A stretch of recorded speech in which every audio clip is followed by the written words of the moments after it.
you mentioned how animals, when they're treated differently, like the diet difference, can you go through how does an animal raised on a regenerative farm, what's their life like compared to a conventional CAFO animal? And how does that difference of raising them, how does that translate to better for the environment? Yeah, I think I think it's important to point out that there's a lot of different forms and types and outcomes of regenerative farming. I mean, it's really context based. And so what you would see for for poultry or pork, those monogastrics will be dramatically different than what you'll see for beef or bison, like ruminants.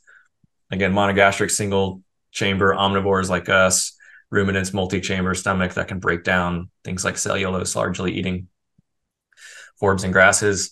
Um, the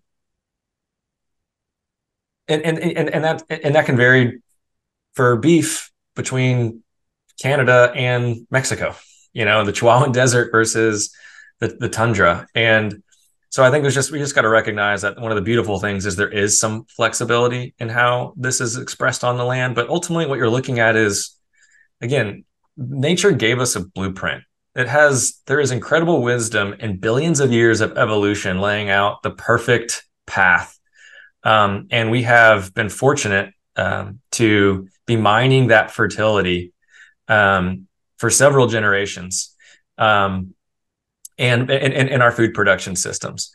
And in fact, we've gotten so extractive in that mining that we've been able to really manipulate how and what we do on the land, and we're starting to realize, the efficacy and the shelf life of those practices is really starting to be compromised, and it's not working. And the reason is we've disrupted these incredible cycles, and a part of those incredible cycles is balance and diversity and these ecosystem services that animals offer to the land, and that insects offer to the land, and that diversity of plant species offer to the land. And so when you look at how are animals being managed in regenerative systems, you are emulating nature and how you manage animals.